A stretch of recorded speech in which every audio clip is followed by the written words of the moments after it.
এই জন্য আলহামদুলিল্লাহ আমরা যে আমাদের উদ্দেশ্য ইলেকশনের যে উদ্দেশ্য সেই উদ্দেশ্য আমরা সফল হয়েছে। আর এই যে কিছু ইঞ্জিনিয়ারিং হয়েছে এটা দু একটা উদাহরণ আপনারা দিলে বুঝতে পারবেন।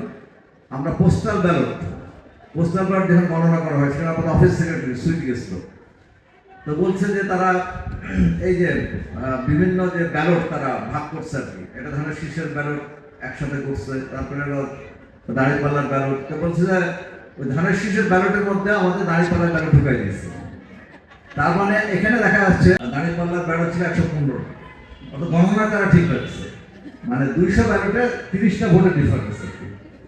তো এভাবে তারা করেছে। এছাড়াও অনেক সময় যে আমাদের যেখানে ছিলেন পোলিং এজেন্ট ছিলেন, সমস্ত পোলিং এজেন্টরা সঠিকভাবে কোনো জায়গায় হয়তো সঠিকভাবে দায়িত্ব পালন করতে পারেন নাই। জামাত ইসলাম এটা কিন্তু একটা সায়েন্টিফিক অর্গানাইজেশন এবং আমাদের সে যে ভোটের ম্যানুয়াল এটা কিন্তু লিখিতভাবে ছিল এবং কার কি দায়িত্ব কর্তব্য কি কাজ করতে হবে সব লিখা ছিল। পোলিং এজেন্টদের নিয়োগ দেওয়া হবে, তাদের কি কি ক্রাইটেরিয়া এবং তাদের কি কাজ এবং তাদেরকে আগে নিয়োগ দিতে হবে, তাদের ট্রেনিং করতে হবে, এগুলো সব লেখা ছিল। কিন্তু এই কাজটা আমরা সঠিকভাবে করতে পারিনি, কারণ আমরা দেখছি যে ইলেকশনের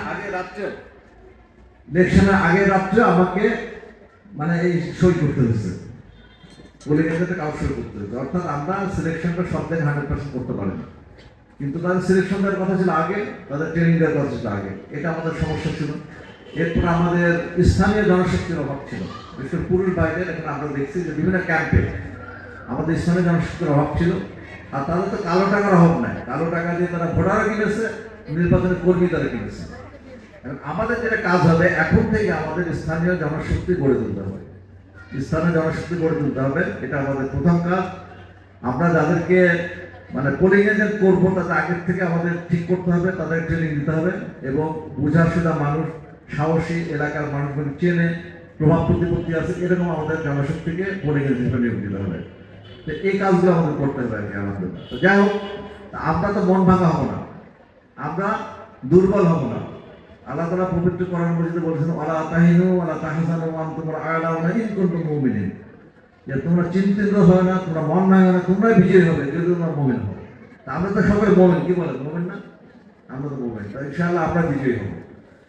তো এই নির্বাচনটা একদিকে যেমন